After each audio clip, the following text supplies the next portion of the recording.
Good morning, everybody. It's Sunday, February 4th, 2014. 14? Oh my goodness, where am I?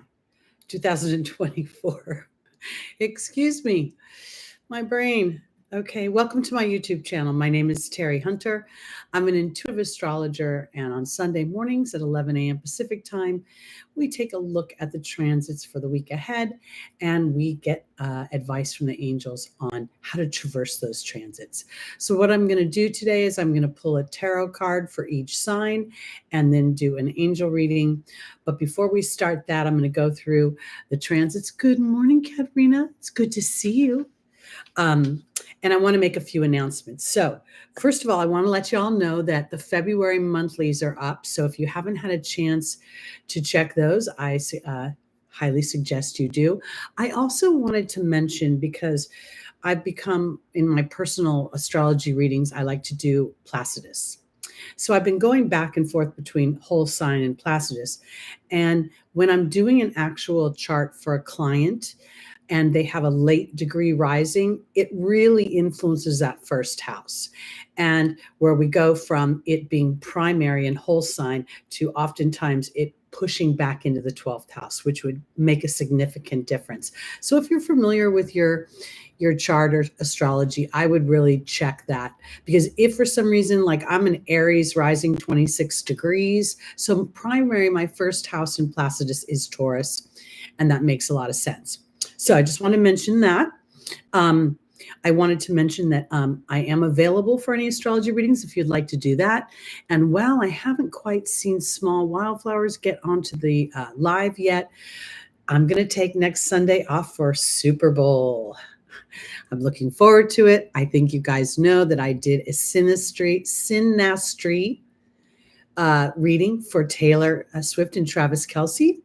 I think they are an amazing match.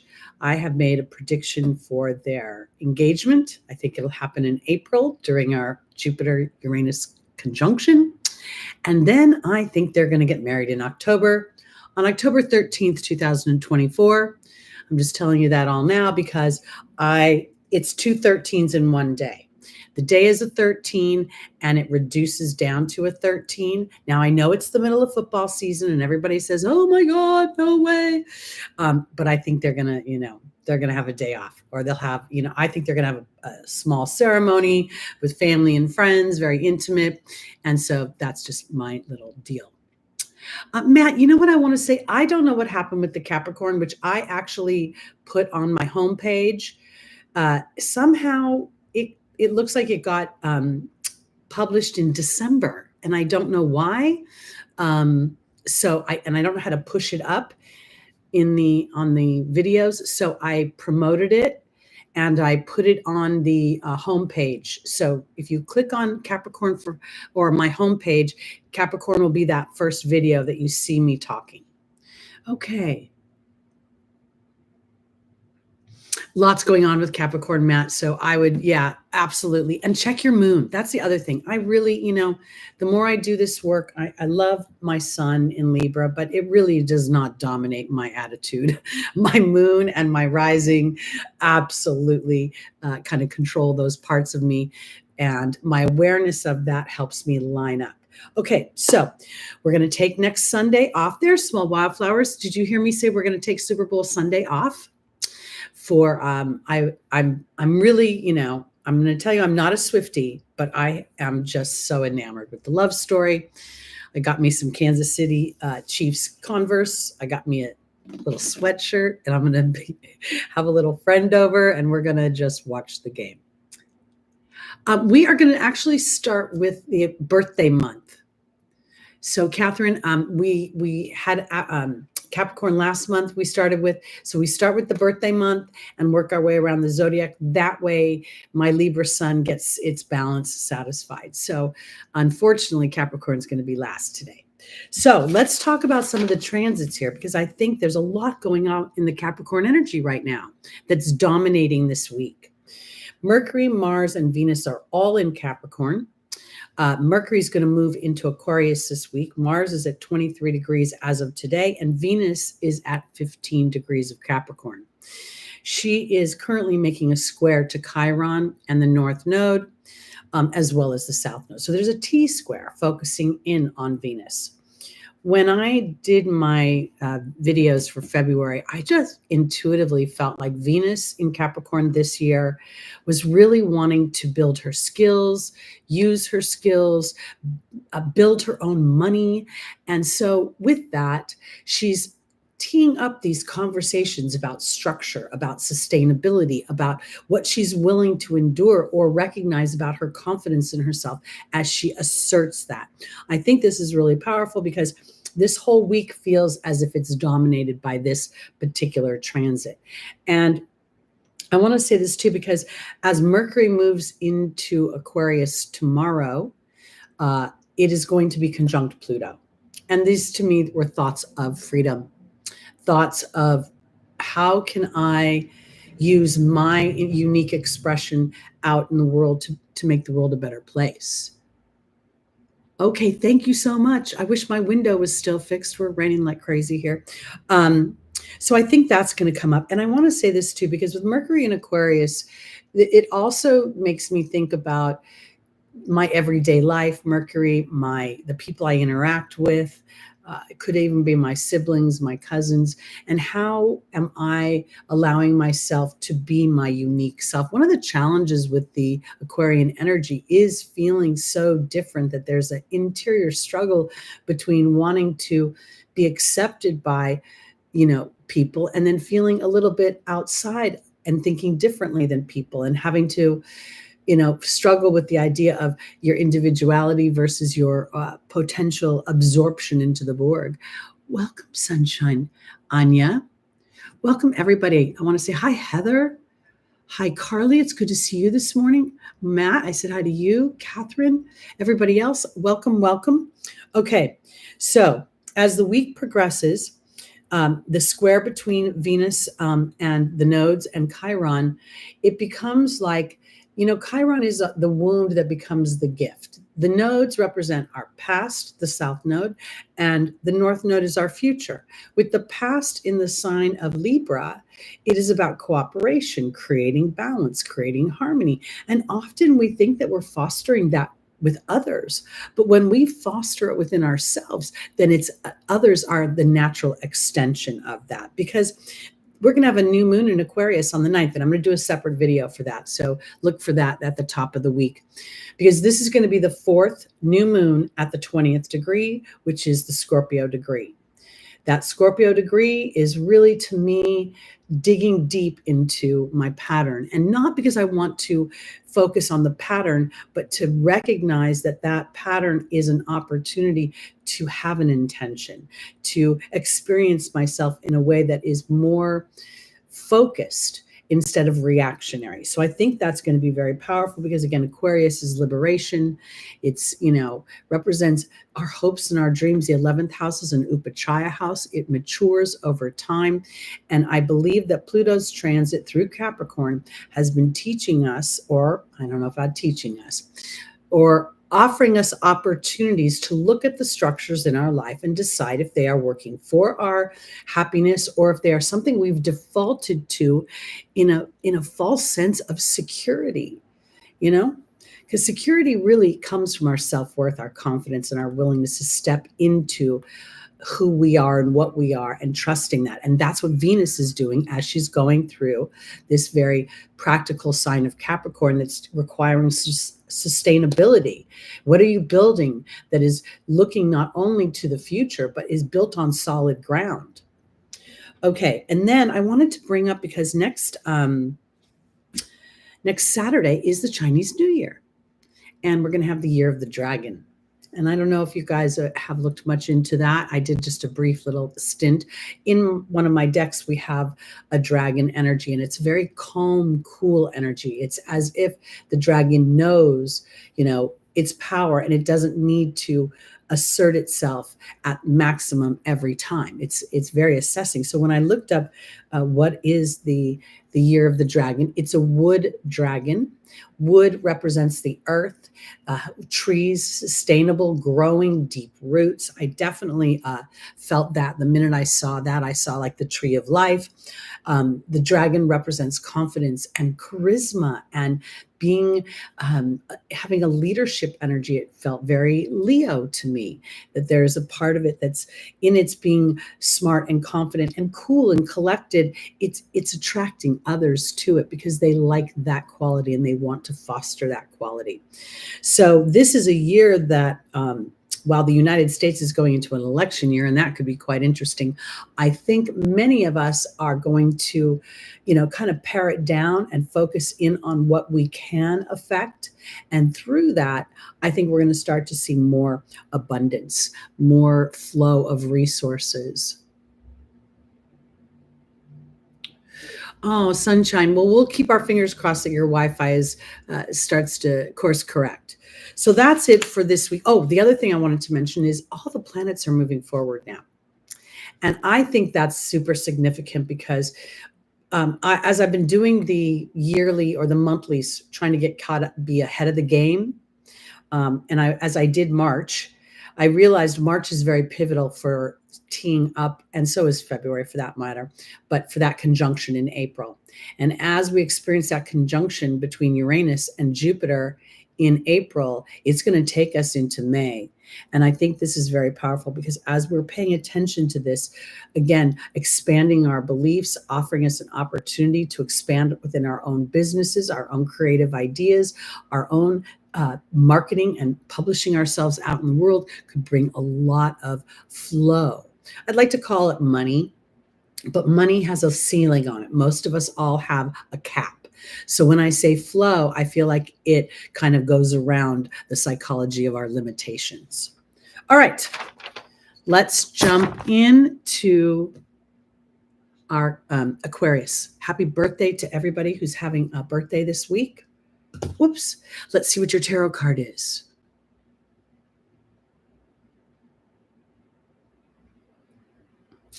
Matt, people are very polarizing right now. And we've had Mercury and Mars traveling together through Capricorn. With their conjunction is loosening up. Mars and Venus are starting to talk more closely together, but I believe that's been bringing war in the neighborhood, people with harsh words, people who are just popping off. And it's interesting because my Aries rising has had its own journey of popping off. And now as I've been more conscious, I don't back off. I just don't tell people what's going on in my head because I like to keep what do they say? Keep your friends closer, keep your friends close, keep your enemies closer. Okay, so let's look at this for our Aquariuses. This is the Page of Thought. This is a great card. If you look at the character himself, there's a sense of movement. There's a sense of cutting through the muck. And I want to offer it this way because Mercury is going to move into your first house, Aquarius, and you could find yourself having some really innovative. I think this week, as Mercury travels very quickly, so it's going to spend a few days hovering around Pluto. Mars will follow, and then will Venus. So here come these ideas of like, how can I individualize myself? How can I, foster my hopes and dreams? How can I free myself from that which I feel repressed by? One of the things that I discovered as I started working for myself is that money is not really my currency. While I'd love to have a lot of money in the bank, I like time. I've got double Venus influences with my moon being influenced by Venus and my sun being influenced by Venus. So I'm kind of lazy I like to meander. I don't like to rush through things. My Aries is kind of funny there because I can be very driven and very slow at the same time. So here, Aquarius, I think you're going to be thinking of freedom. I think you're going to be thinking of how do I want my everyday life to be?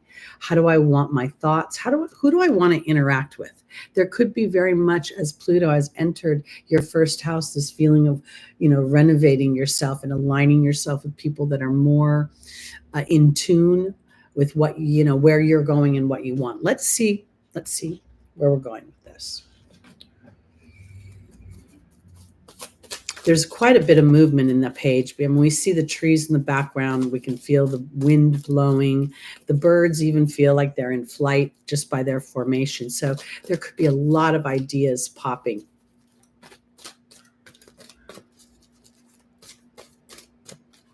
Our first angel for Aquarius, rising, moon, sun, and stelliums is Archangel Gabriel, which talks about communications.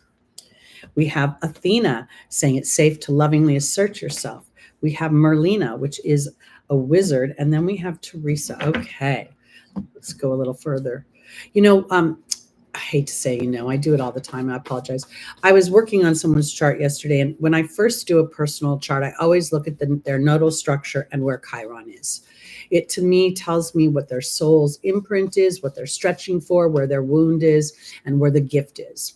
And so when I was studying the Aquarius Leo axis, the Aquarius energy is very much kind of, so futuristic that sometimes it literally does get alienated by those that don't like change.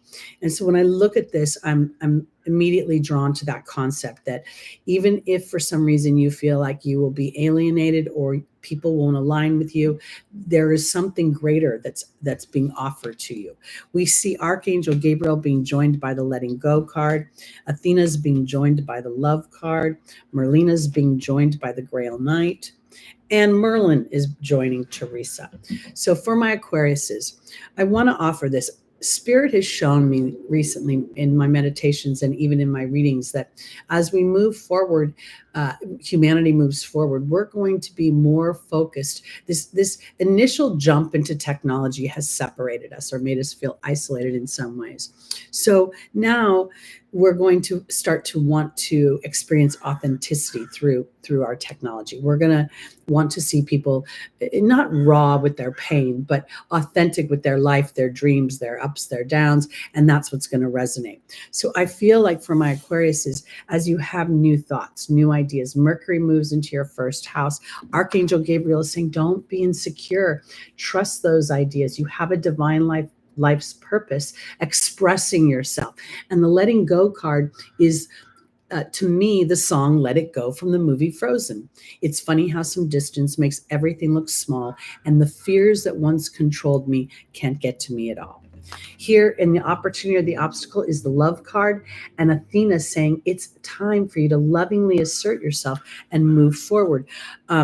With that idea. And it's not about jumping or leaping off of a cliff and, not looking where you're going, but rather allowing yourself this sort of, utilizing the energy of Mars, Venus, and Mercury for now in Capricorn and building a structure that you can really trust and that's filled with the love of your heart. Because if you're confused at all, Aquarius, then it's about going back to what you love.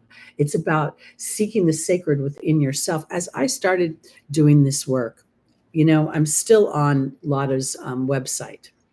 And I have asked, in the past to be removed as a psychic and to be called, I would prefer a different title. I don't really like the name or the word psychic. It's very disempowering. So I have written who I am. I've not tried to put myself in a compartment. That's what's going on with you right now, Aquarius. It's time to write your story, allow yourself that birthing. Pluto rules transformation. Pluto rules the deepest things inside of your heart.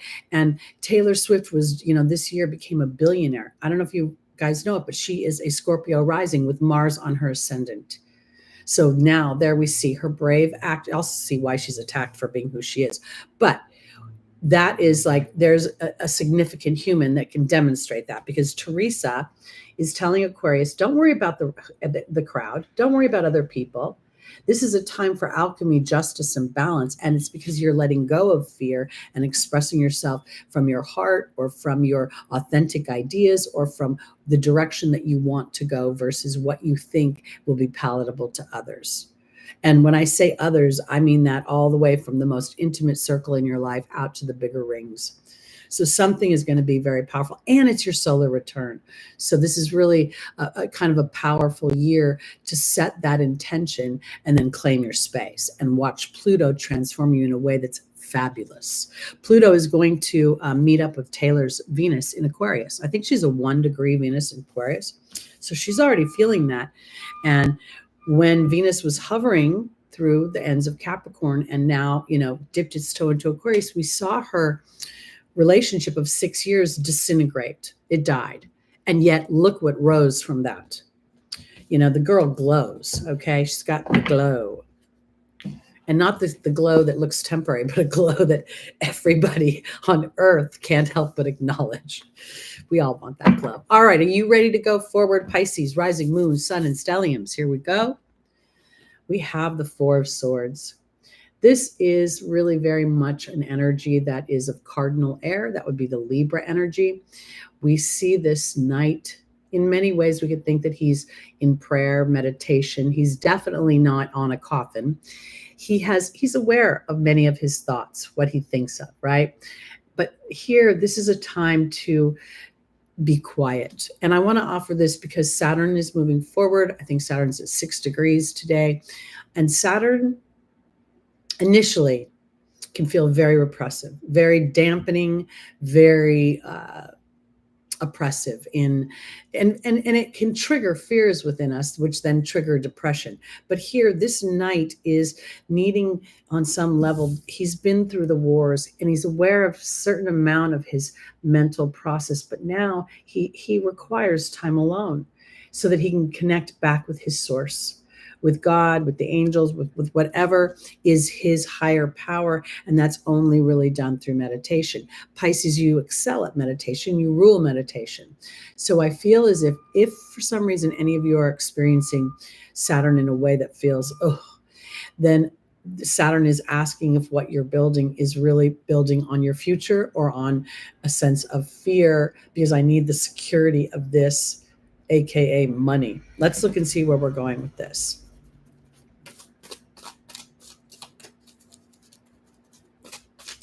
When I look at the idea of Pisces' first house, I think that Saturn is actually being your friend, because Saturn, as you not only connect with the sustainability of what you're building in the material, but also building a strong connection with your source in order to feel the universal laws applying to your personal life. This feels very powerful because as the Aries energy moves forward, we know we have Chiron there in the nodal structure there, but in the years to come, that second house for you is building money, it's building security, it's using your talents. And Saturn is going to build something sustainable as you allow that first house to delineate what you're doing based on maybe some rose-colored glasses or hoping something's going to change, and giving it up to God for your deeper happiness or your larger picture. Let's see where we're going.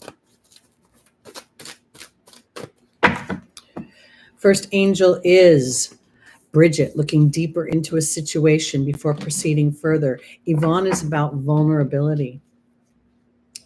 Adriana is leading you towards the answers to your prayers, and Estera is talking about reaching for the stars. One of the things I'm so excited about Pluto moving into Aquarius, and that's your 12th house of ancestral energy, of that which is hidden, of that which is unseen. It's also very creative. It's also your natural house, because I really do thinking the looking deeper is really stepping out of the material and into a more spiritual a connection that you feel with your heart, but you don't see necessarily all the time with your eyes. Yvonne is being joined by the Baird. Adriana is being joined by the partnership card. And Esther is being joined by the cow. I think this is all about Pisces creativity. And I want to offer it this way because Bridget, when she says look deeper into a situation, there's the fire fairy. And I feel like that fire fairy is really about having that spark of creativity, having this, We talk about this sort of communal energy of the Four of Swords, the Libra energy, and this is the Venusian energy. And sometimes our battles are not always with other people, but within ourselves. Am I good enough? Am I talented enough? And, when I look back on history, and actually history of like, that was more Capricornian, and there were certain structures that you had to break through in order to have, your dreams come true. Now people can, open the internet, start a YouTube account, start a TikTok account, and start expressing themselves and allow the universal forces to bring in what they need. Because here, Yvonne is about vulnerability. And then I see the Baird, which is about music. It's about lyrics. It's about the enchantment of storytelling. It's also about my history. But I feel as if this Four of Swords is really, that little sword. I shouldn't say little, they're all the same size, but this sword underneath could very well be serving your creativity versus pulling it under, because Adriana is asking you to come into partnership with your team. Again, we see that reflected in this Four of Swords. In the final position is Astera, saying to reach for the stars with your dreams and desires and not to compromise. And there's abundance in the form of the cow. And it's also an asking and receiving energy. So I want to offer this to you. When you're endeavoring something that it feels like maybe pie in the sky. I'm 50 years old and I want to be an actress, or I want to start singing, or I want to do something, win the lottery, something crazy. When you connect with spirit, you will start to see the alignment of that intention, and you'll start to feel the energy of your own momentum and be aware of where you might be doubtful and scared, where you're faithful. And in that observation, spirit can start to bring more experiences that support a bigger picture of what you want in partnership with them. I think this is very powerful for Pisces, because it's literally harnessing a natural energy that you have, but sometimes you swim away from it because you're overly empathetic to other people. That can be a little bit of a challenge. All right, let's go on to our Aries, rising, moon, sun, and stelliums.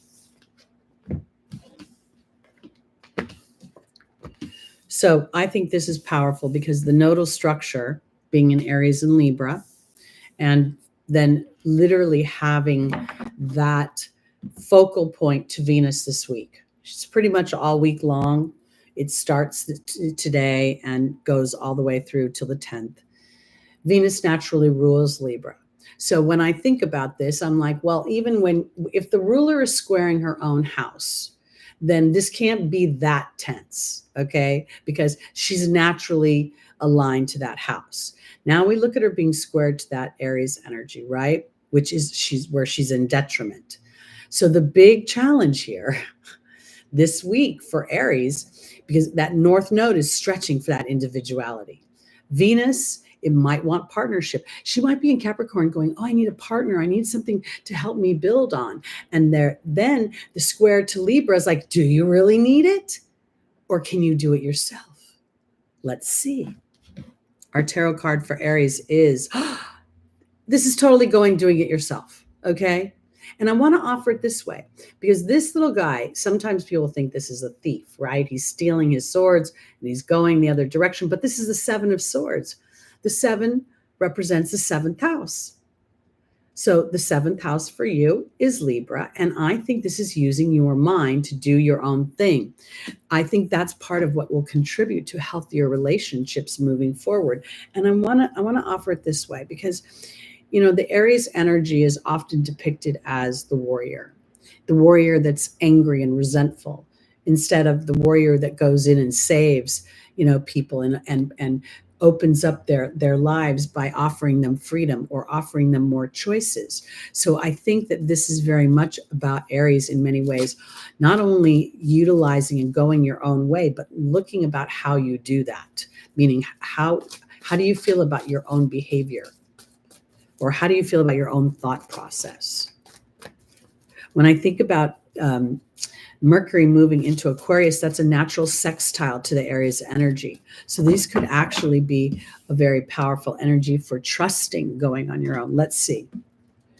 Our first angel is Grace and Antoinette. The second is Teresa. The third is Serafina. And the final is Chantal. Grace and Antoinette represents compassion, and that's something that I think the hero energy of Aries represents. You know, the fireman, the emergency tech, the competitor, you know, who has good sportsmanship. We have the hawk looking above a situation. We have Teresa being joined by the frog. Serafina is being joined by the dog. And Chantal is being joined by the protection card. All right, I want to offer this for my Aries. I really think that the expression of self is not a selfish act. It oftentimes produces such joy within us that it makes us more magnanimous to others, more generous, more open. And while this is a traditional card of leaving the crowd, I'm taking my swords and I'm leaving the caravan, I'm leaving the herd. I think this may be a little bit of self-compassion as you rise above a situation. And rather than maybe potentially worrying about what other people think, you're kind of like, all right, Aries, I'm not going to worry right now because they'll end up seeing what I'm going to create. They'll end up, it'll be a reveal, because Teresa is about worry. It's about other people's opinions. And the frog is about cleaning up the house and the house of the mind. We go back to the 7 here, which is a balancing energy, because we're balancing, because as we tend to ourselves, again, it allows us more openness with others. There's a more generous, natural feeling, because in the angel's advice is Serafina saying that happiness is new energy is coming to your family. But in the angel's advice, this is the committee in your head. This is the committee that vacillates between anger and frustration, and then heroism and bravery and courage, and wanting to be accepted by others and yet wanting to do your own thing. The dog is about unconditional love, loyalty, and sincerity.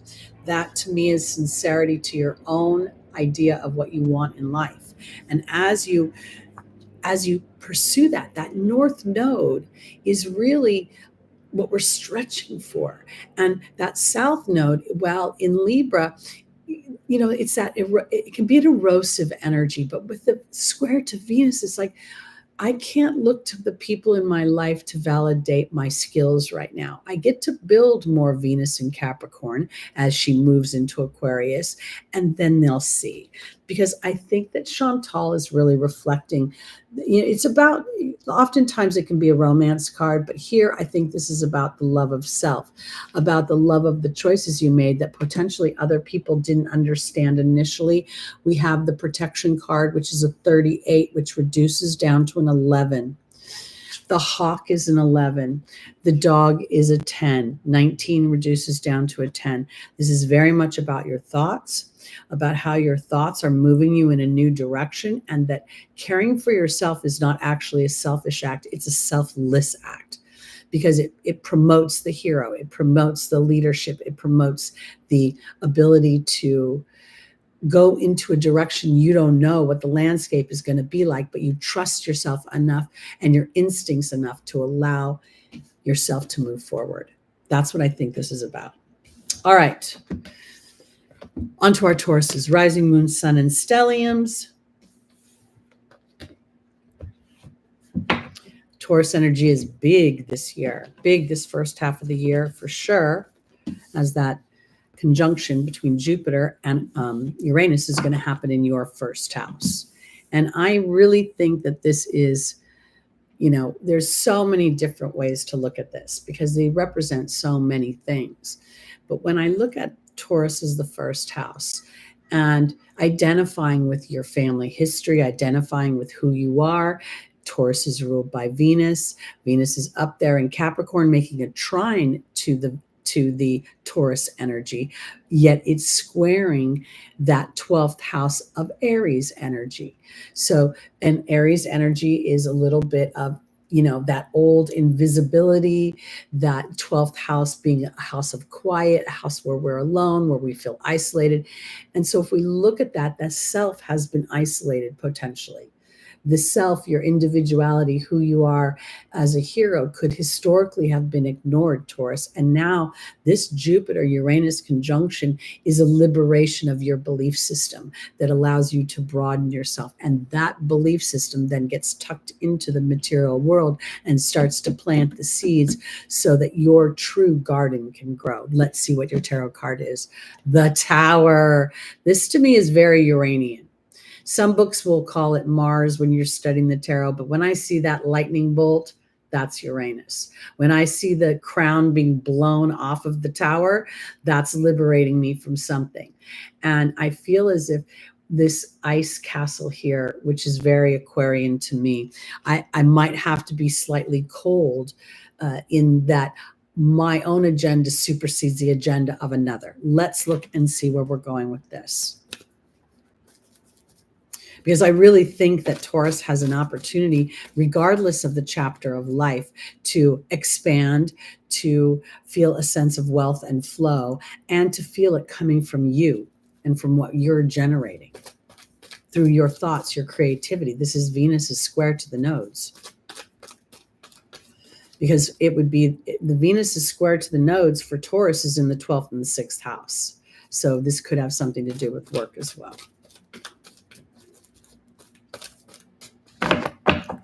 Or now that I think about that, it could also have something to do with liberating you from any sort of health condition, potentially, by allowing yourself to broaden your belief system about it, integrating things maybe. All right, here we go. Let's look, Taurus. Our first angel is Sonia, your loved ones, and also your team. Archangel Michael is looking for courage from you now to claim yourself. Astera is saying to reach for the stars, and Opal is saying that you're being watched over. This is a double watch over, meaning you're being encouraged. Something is going to shift. The Tower is always an unexpected change in some ways. It doesn't necessarily mean that it's negative. It can oftentimes be something really positive. It's just something not planned. Okay, so Sonia is being joined by the Wind Fairy.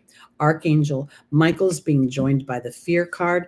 Astera's being joined by the Frog, and Opal's being joined by the Love card.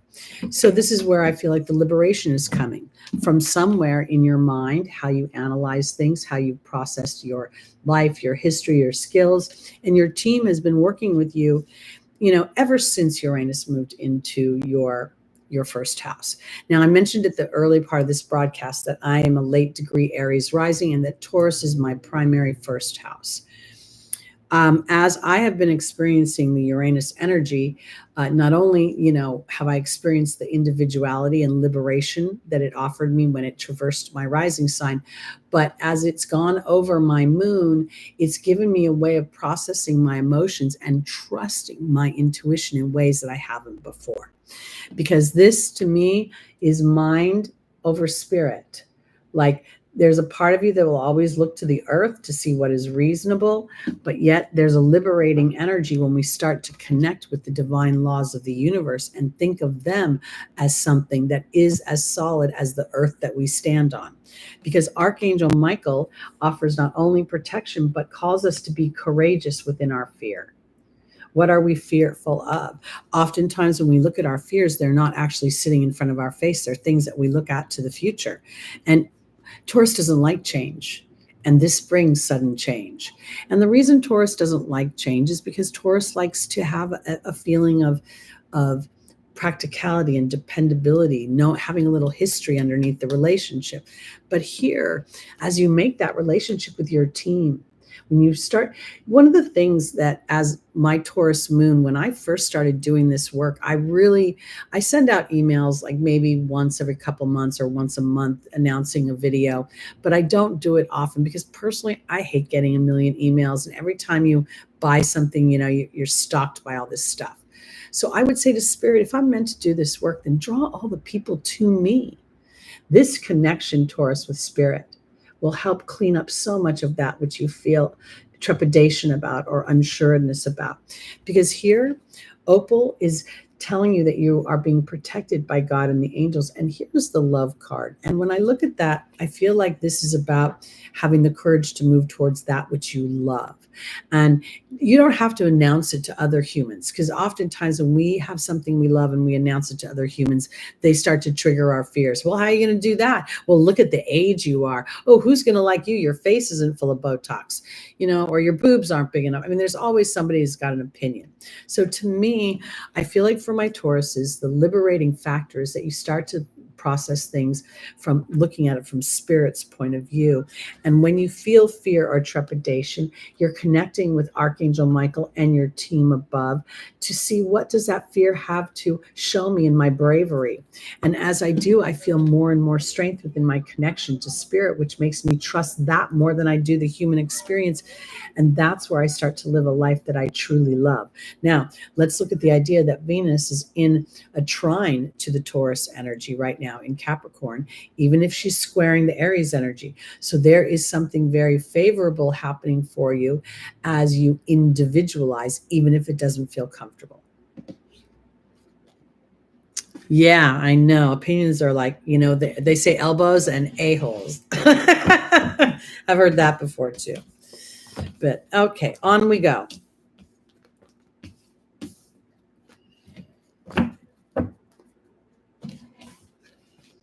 I got this idea this morning that I'd like to look up the quarterbacks for the Super Bowl and look at their charts and see who looks like they're going to win from astrology. I hope I have.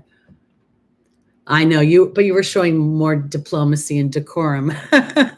All right, Gemini. All right, so here we go. This energy is the Five of Cups. The Five of Cups really represents a fixed energy of emotion. Okay, so we're looking at the Scorpio energy here. And when I look at this, there's clearly a sense of loss. There is a sense of sorrow in this card. And yet at the same time, this character is not focused on what is behind them and what cups have to offer. They're only focused on what has been spilt. So let's look and see what's going on with Gemini right now with that.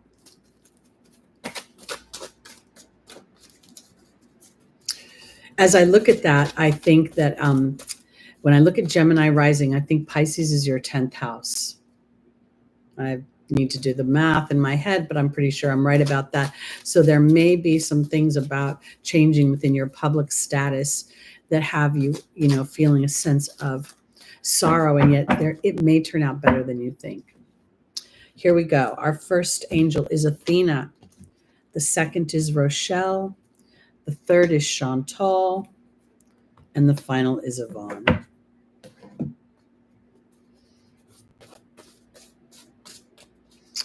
When I first moved to Laguna, I had experienced a traumatic loss.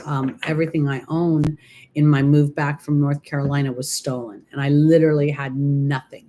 No money, no job, no belongings, no home. I mean, I was living with somebody. I wasn't literally pushing a shopping cart, but I was dang close. And yet at that moment when I was rock bottom was when I started to claim myself, claim my life, and be like almost, that's when my Aries pissed offness really worked for me, because that's what I think is going on for Gemini. Athena is saying, just lovingly assert yourself towards that which you love. Rochelle is saying that you're protected as you follow the yearnings of your heart, which is your true brain. Your heart is your true brain. The brain in your head is just a mechanism, a mechanics, a tool so that your heart can express itself, but it's gotten flipped in this human experience. Chantal is being joined by unconditional love, loyalty, and sincerity. This is double love from the angels.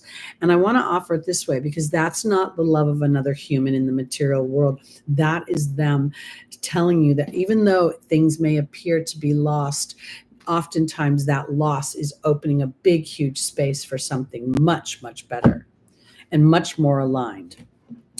Now we have Yvonne and the partnership card. And I want to offer it this way, because the Five of Cups is traditionally often not referred to as a divorce card. We see Athena talking about love and asserting yourself towards love. I think this is a broader picture of what you love. It may have to do with intimate love, but I think that even if it is about intimate love, then it's taking that down the line. Like, in this situation, this is how it feels. This is how we interact. This is how we argue. This is how we spend time together. I feel as if when I look at this for my Geminis, that sometimes Mercury can go back and forth and drive you crazy, taking those short bits of information and trying to draw a conclusion. And right now, this might be all about your heart. About, when I talk about the Five of Cups having a fixed water energy, we're looking at the Scorpio energy. We're looking at, yes, Scorpio does bring about a death of some kind, but it also brings new life.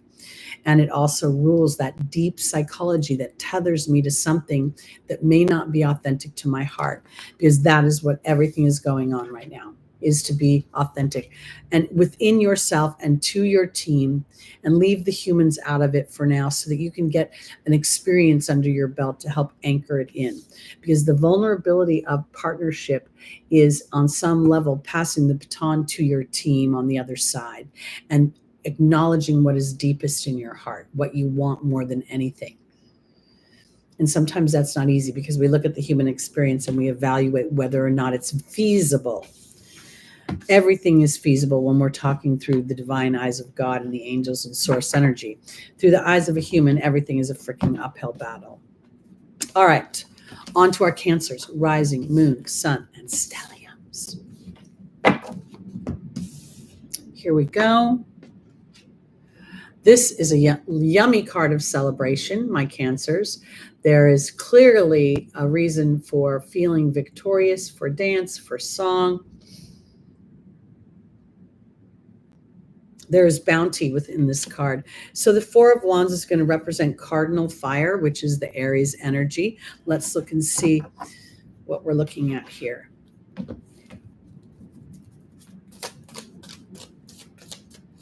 Oh, you're celebrating Pluto's moved out of your first house. Or I should say Pluto's moved out of opposing your first house.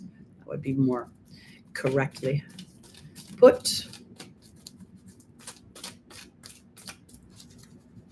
Hey, DJ. Welcome, welcome. All right. For our Cancers, Crystal is saying, have faith and hope there's more on the horizon that you can't see. Caressa says you're at the end of a life cycle. New happiness awaits you. Serafina is talking about a happy change or addition to your family.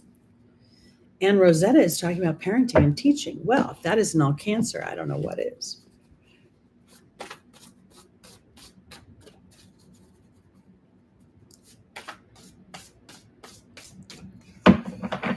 Oh, dear. Okay. Crystal's being joined by the Fire Fairy. Caressa's being joined by the Baird. Serafina's being joined by the Spider. And Rosetta's being joined by Merlin. As Pluto was going through the 7th house for you, 7th house being Capricorn, it almost makes me feel as if Cancer energy was like being tasked to go into your moon energy, to your ruling planet. Even though Capricorn, rules sustainability and structure, and the 7th house by nature rules marriage and partnerships, it also rules professional partnerships. And in order to have strong partnerships, the partnership we have with ourselves is very powerful. So I want to offer this, because I feel like Pluto's move into your 8th house is transforming you into trusting your moon energy more, being more aware of your emotional body, your intuitive body, and self-healing. And this celebration card could indicate that you're starting to feel the power of that. Because when I look at Crystal saying have faith and hope, this is where you really are trusting a bigger picture. And the creativity, the positivity could very much have to do with creating a family, bringing more children into the world. If you are beyond those years as a Cancer, then bringing something that feels like you're adding to your family. Lucky was a big addition to my family, but also expanding my YouTube channel this last year and putting some effort into that. Felt like it was bringing more family in, because Caressa says you're at the end of a life cycle, but part of that is telling a new story about where you've come from and how that story actually served where you are right now. Because Seraphina says a happy change is coming to your family. And this spider card oftentimes can represent a partnership for me, but whatever gets into the web, it doesn't come out. And it also is on the face of the card, talks about creative projects. So those of you that are not interested in procreating children, but actually creating something from within your own heart, there's a lot of energy here to celebrate that things are moving that direction. Now, in the final position, we have Rosetta, which is indicating that you have a divine life's purpose, Cancer, involving children. And then we see Merlin, which is about justice, alchemy, and balance. So twofold. For those of you that want to bring children into the world, want to create or expand upon your families, whether they're fur families or human families, this could very well be on the docket. But also those of you Cancers who want to create something of your own, something that uses your healing energies, your balancing energies, your intuitive energies, your energies as creating a warm and loving home. I believe that there's going to be an opportunity here to celebrate something that is coming into fruition, something that feels as if you've been working with spirit, both, as you've wrapped up one series of beliefs and now you're opening up something new. The 8th house is a house of other people's money. It's a house where, we can see clients in that house. We can see people who will spend their money on our services. You got to look at the chart from a little bit of a broader perspective sometimes, because when we say other people's money, oftentimes we think that's only inheritances or taxes or stockbrokers, and this can very well be clients. So Cancer has a reason to celebrate. It may feel like it's just an interior celebration. I feel like good things are happening. Well, you're right. So enjoy it. All right. Yes, please claim this message. All right, here we go. On to our Leos, rising, moon, sun, and stelliums.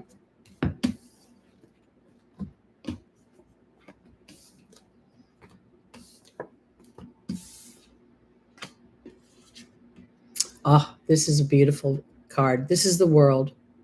Now here, this is where the Fool has been through the whole tarot deck, and now he has a sense of understanding the various elements. We see up here, we see the eagle, which represents the water element.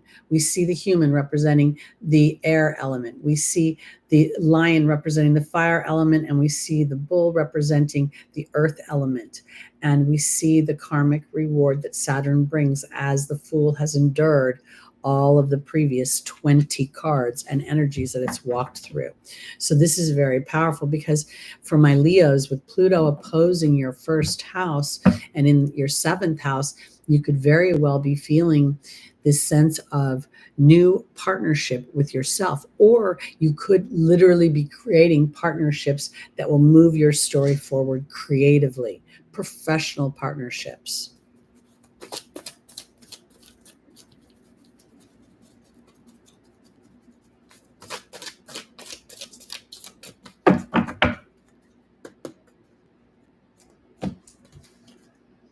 Caressa is our first angel.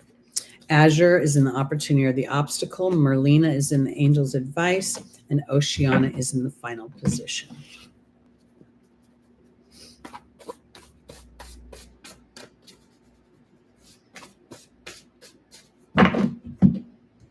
Caressa is being joined by the Risk card.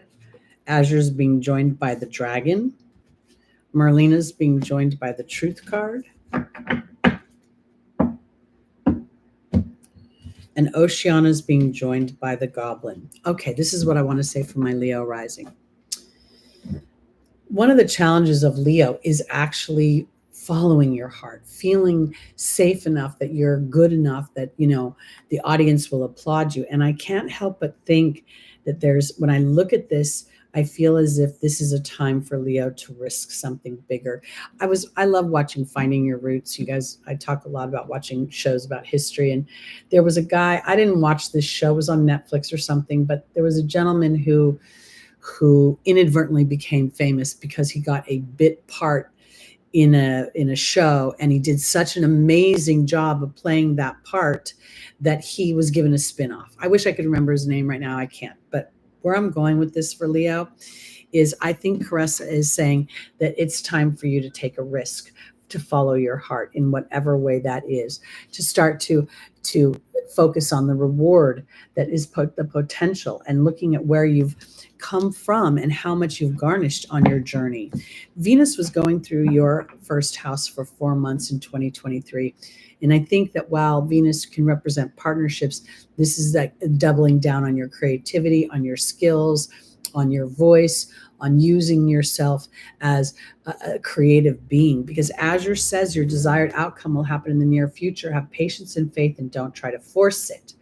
And there's the dragon. And when I saw the dragon, I thought, we're in the year of the wood dragon. So this to me is about being calm and cool, knowing that you're starting to plant energetically. Thank you, Spirit, for opening those opportunities for me. And as you open those opportunities for me, I will step through them bravely. Because Merlina, well, it can talk about confusion on the face of the card. I never see a wizard as being confused. They know how to use their magic. And in this case, the magic starts with the truth of what you want versus fighting with your ego. And I want to offer it this way, because this felt like an argument between what I really want, my soul's destiny, and what the human structure tells me I'm capable of. If we take the angel cards, Caressa and Oceana, this is the end of a life cycle where you're not listening to your heart. The goblin really to me is edging God out. It's where, because at this juncture, again, I believe that there's so much opportunity for us to expand our reach. And with doing that, we will naturally draw in those that resonate with our energy. And that will be affirming for Leo and help you to capitalize and enjoy your reward.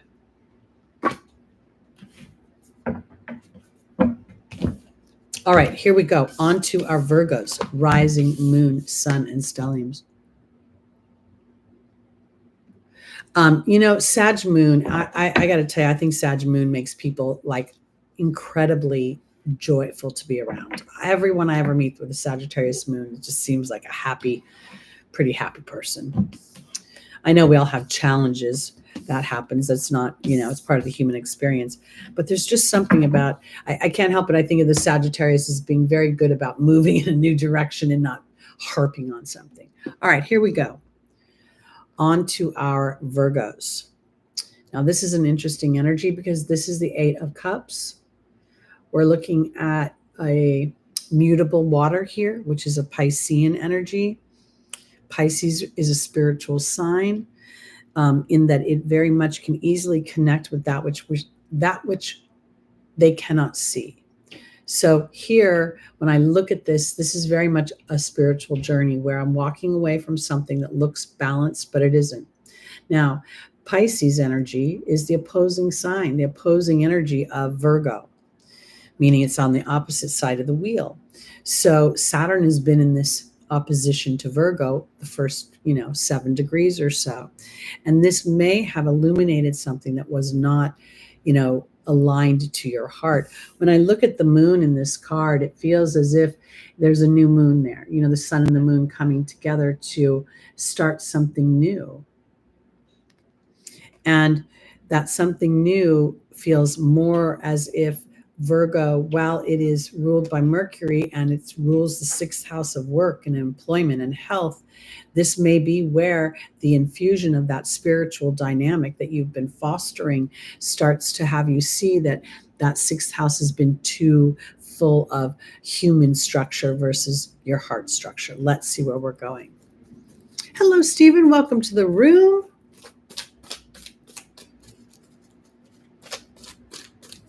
All right. Virgo, our first angel is Crystal. Have faith and hope. There's more on the horizon. Rosetta is talking about children, Athena is talking about asserting ourselves, and Chantal is talking about love. Crystal's being joined by the movement card. Rosetta's being joined by the swan. Athena's being joined by the earth fairy. And Chantal is being joined by the novice. Okay, so when I do the weeklies, I don't really think of Chantal as a love energy, because when you're talking to potentially 21,000 people, yay, new numbers, not everybody's interested in love affairs. So when I look at this for my Virgos, this is very much a personal spiritual journey of following your heart and being ready to do so in a way that feels solid to you. Because this crystal saying have faith and hope, there's more on the horizon, and this movement card really plays back to this mutable energy of wanting to experience something in life that feels more congruent or more aligned to who you are. When I see Rosetta, it traditionally talks about parenting and children, but here's your inner child and the transformation of your inner child from the ugly duckling to the swan, as it's moved from a more earthly way of thinking into broadening yourself in a spiritual way. Because this Athena, it's safe for you to lovingly assert yourself. And then the earth fairy feels as if that is what this is. I am lovingly asserting myself to the life that I want now. So I'm going to start to take those steps. And even though others might think, well, everything looks good over here, if it's not resonating with my heart, then it is not. So here is Chantal. This is what I love. And this is the unstable new beginning, skill without practice. If I put myself first, of all the signs in the zodiac, Virgo is the most susceptible on some level to being tethered to what is materially expected. I know we talk about Capricorn, but Capricorn rules the leadership of that. Virgo rules the slavery of it. So here, this is about putting yourself first, seeing the wisdom of that, having the inner heart to start to trust the emotional part of your body versus the brain part of your body. And then Spirit's going to start to bring in experiences that will anchor in this new beginning, that what you love is more important than what you're enslaved to. That's what I want to put. Welcome, Chrissy Davis. I have not done Libra. I'm going to do Libra right now. I'm going to start right now. All right, here we go. Libra rising, moon, sun, and stelliums. Here we go.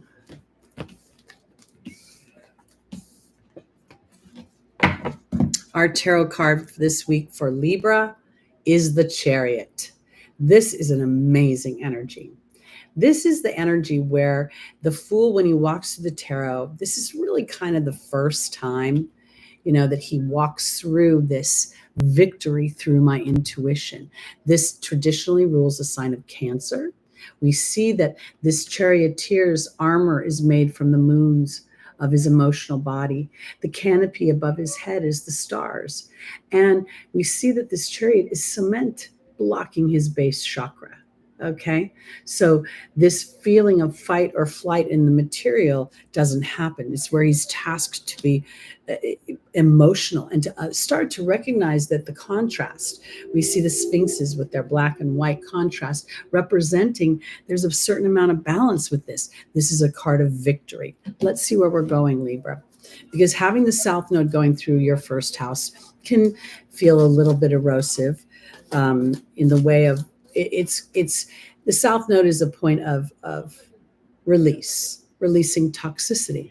So if for some reason there have been people, humans, or dynamics where you're not in partnership with yourself and your own wonderful creativity, your ruling planet is having a very tense conversation. It's the focal point of the nodes right now. This week, Venus is up in Capricorn. So she's squaring the North Node in Aries, she's squaring the South Node in Libra. And this is where, as she's been going through Capricorn, she's been thinking about her skills, about building upon her skills, about making money through her skills. And here, this victory will come not because you are being practical, but because you are connecting with the bigger part of your oversoul, the part of you that's holding space outside of this physical experience for the intentions that you had when you came into it. So our first angel is Caressa. You're at the end of a life cycle. New happiness awaits you. Maya is all about schooling and education. Teresa is about worrying about other people. And Oceana is about following your heart and lovingly asserting yourself in that direction. Caressa is being joined by the love card. Maya is being joined by the trust card. Teresa is being joined by the high priestess. And Oceana is being joined by the Baird. So when I look at this, I feel as if for my Libras this week, your talents, your skills, your creativity, Venus rules so many things because, not only does she rule two houses, one is earth and one is air. When she's in Libra, she's really more luxurious. She's more into elegance and refinement. And when she's in Taurus, she's really into like building her skills, using her skills, bringing something that has, how do I want to phrase it? Because I think of the ox plowing the fields, and so as it's plowing the fields, there's a part of that Taurian energy that understands that the disruption of the soil actually puts life into the soil. So this is where I'm going. Caressa says you're at the end of a life cycle, that new happiness awaits you. And here is the love card. I think this is about doing something that you love.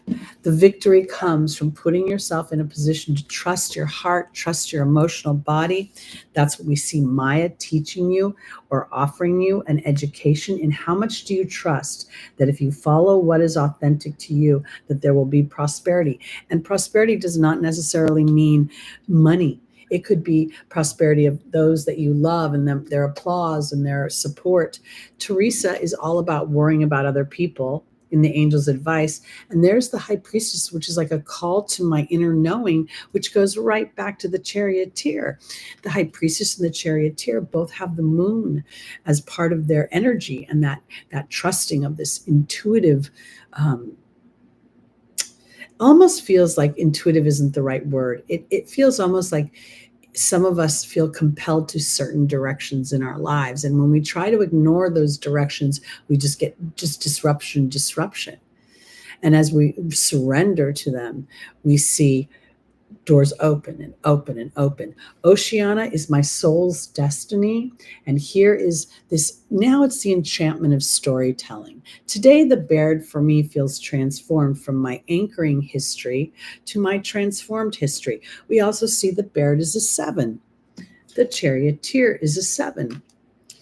As I have done my work and as I have studied and trusted the information that comes through, the experiences that I've had, a lot of them that have been very disruptive and nasty, are how Spirit uses me, helps me get my information, helps me help other people because I can relate to them through my own experiences. And now what was disruptive has turned into love, has turned into service, has turned into purpose. So here for my Libras, the victory comes as you start to follow your heart, as you recognize that, you become egoless to the opinions of the partnerships, even creating cooperation for others. And not to be disruptive, but to understand that by putting yourself, your wants, your desires, your heart's yearnings at a priority, okay, that actually fuels and feeds your relationships and makes them more vibrant. Oh yeah, Pluto takes a very long time to move around the earth. Very long time indeed. So the planetary activity right now is very significant for another jump in humanity. We don't know it, but we're living through this times that, are really resonating back to history books that we've read, It's just going to be done in a little bit, more, it's like the 3.0 version is the way I want to put it. Okay, onto our Scorpio, rising, moon, sun, and stelliums. The Knight of Pentacles. This is very Taurian, actually. It's a very steady energy.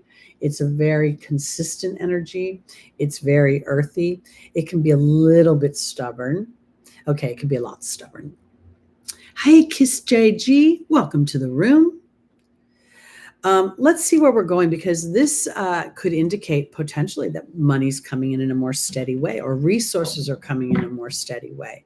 It could also caution you not to be stubborn about something, but let's see where we're going. Or it could encourage you to be stubborn about something that is important to you. Let's see where we're going.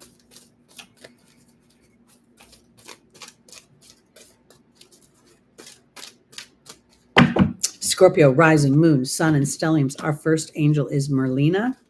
The second is Grace and Antoinette. The third is Rosetta. And the final is Daniel.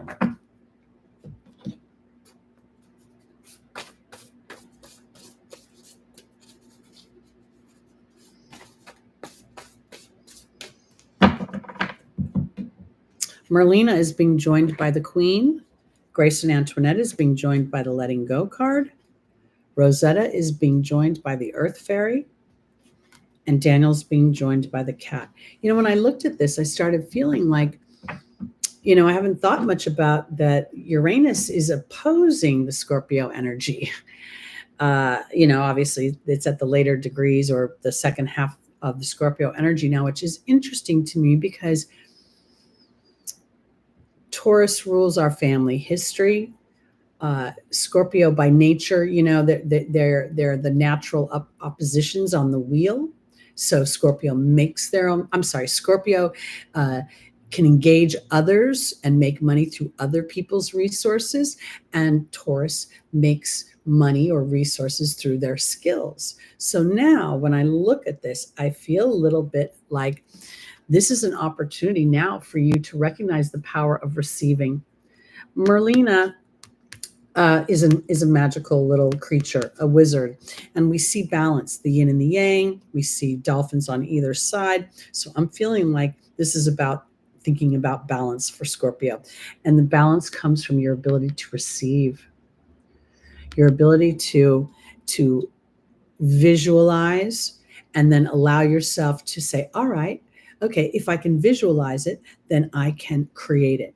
And there's a part of you that gets to be steady about your efforts. That's the way I want to put it, because Grace and Antoinette is about compassion. And then we have this letting go card.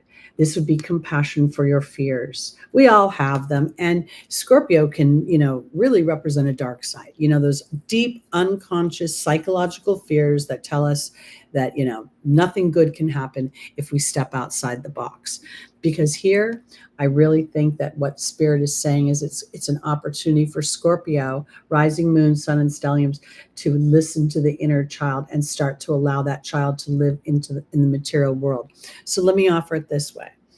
Let's say that you have some really strong creative ideas, but you're like, I got bills to pay, I got kids to raise, I've got a mortgage to pay. I can't indulge myself with that.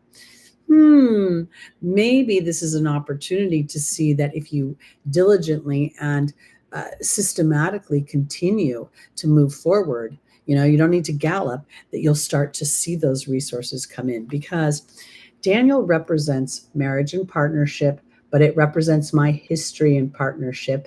And there's the Cat. The Cat represents healthy boundaries. It also represents 9 lives and independence. When I look at my Scorpios, I feel like Scorpio, first of all, doesn't like people to tell them what to do. Scorpio has an opportunity to use their talents, and there may be fears attached to those talents. There's all sorts of weird rules on this planet that, tell us we're too young, we're too old, we're too skinny, we're too fat, we're too la, la, la. And now I feel like this is more about identifying for yourself what is most important to your heart, having compassion for yourself as you connect with Spirit, and bring this into the material world. And I think this marriage thing is really more about a marriage with your own dreams. You know, some of you may be experiencing Uranus creating an opposition in your partnerships, but this doesn't feel like a marriage or a boyfriend girlfriend situation. It feels more like the partnership I have with myself. All right. Let's go on to our Sagittarius rising, moon, sun, and stelliums. And look at me. I'm going to make it under an hour and a half. Yay. Finally getting some control over the time here.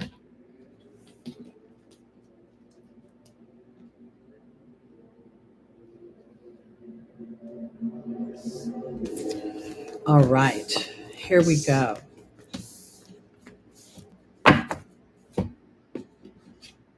Oh, Sagittarius, look at that. The Two of Cups.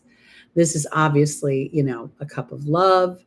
This is, no planets in retrograde right now. So that's nice. Things moving forward. But, when I see this Leo with the wings, the lion above it, I just look at this and I say to myself, oh my goodness, this is about so many more things than just the love of another human. This is the Cancer energy. So it's cardinal water. So there is also an intuitive energy here. I feel like when I look at that lion, it's really sort of being courageous about giving myself wings to fly. So let's see where we're going for this Sagittarius rising, moon, sun, and stelliums. And those of you that are Sagittarius, if you have planets in Sagittarius, any one of you, anywhere near the Shapley cluster points, 27 degrees of Sagittarius, 14 degrees of Sagittarius. This is powerful. Powerful because you have the universe working with you to attract things to you. So I would definitely pay attention to that. And the orbs. The tighter the orb, the more intense the feeling. Yes, tomorrow Mercury moves into, I have it on the 5th. It will be conjunct Pluto, lots of thoughts of liberation, freedom.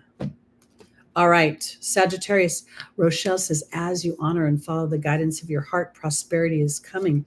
Indriel is the light worker, encouraging you to shine your light on the world. Fiona says, now that you ask God and the angels for help, be open to receiving. And Xana is offering you protection as you go through this experience. This is wonderful.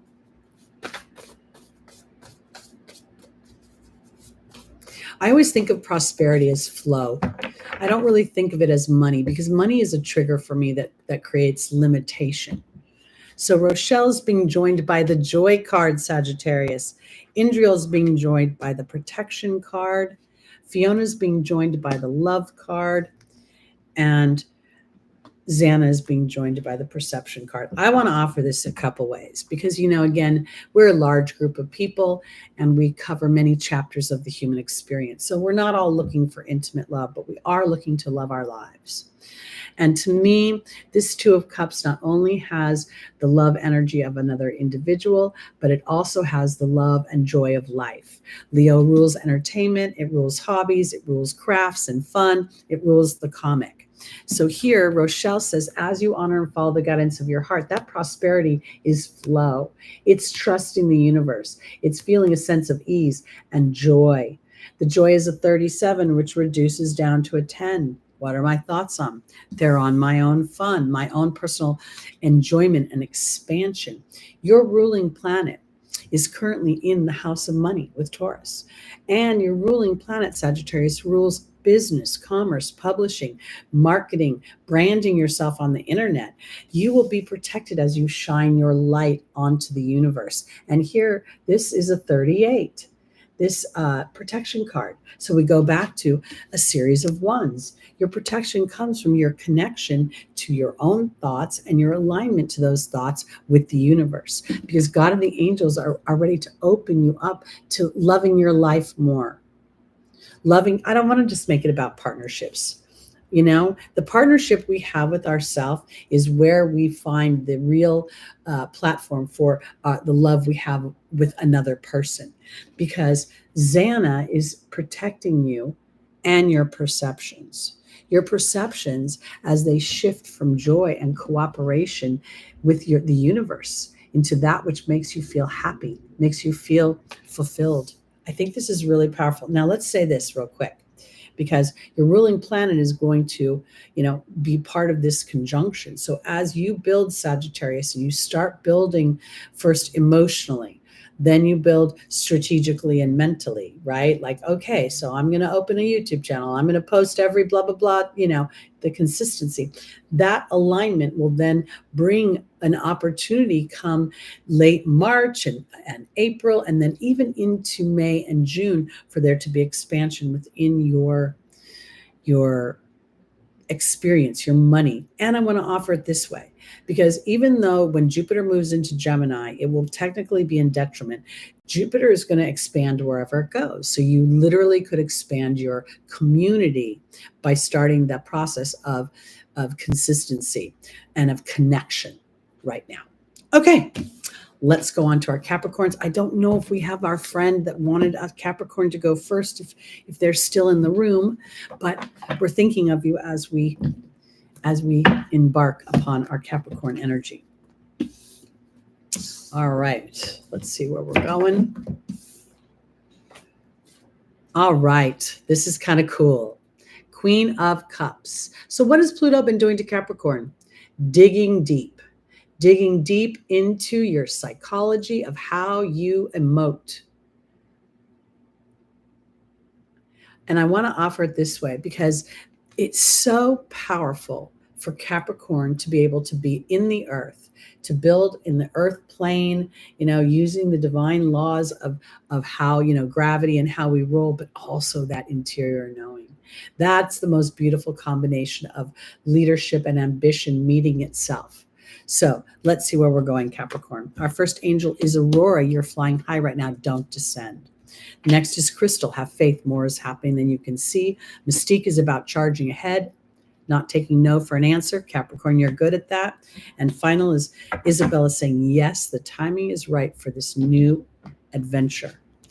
Aurora is being joined by the horse. Crystal's being joined by the burden card. Mystique is being joined by the partnership card. And Isabella is being joined by the deer. So this is what I want to offer for my Capricorns, because you've obviously experienced Pluto for a long time in your first house. Pluto moved out of your first house and now is in your second house of money and of skills and of your self-worth. And I feel like the Queen of Cups is really representing, we see so much sea glass at the bottom of this. So for me, this is where her bounty comes, is from her being able to trust her emotional body. And right now, Aurora is telling Capricorn, you're flying high because you have delegated to spirit. On some level, there's an awareness that, Pluto's been transforming. Pluto represents a place we can't see. It represents the anus. It represents that toxic energy that is released. And what has happened is the burden of the unknowing. This Queen of Cups is offering me an opportunity to know something and know it definitively, even if it hasn't materialized yet, because this partnership with spirit is going to bring something very powerful into your life. And I think that it's been being teed up for a while. But right now, part of your grooming as a Jedi warrior, as a leader and a master of leadership, is to trust the process of planting.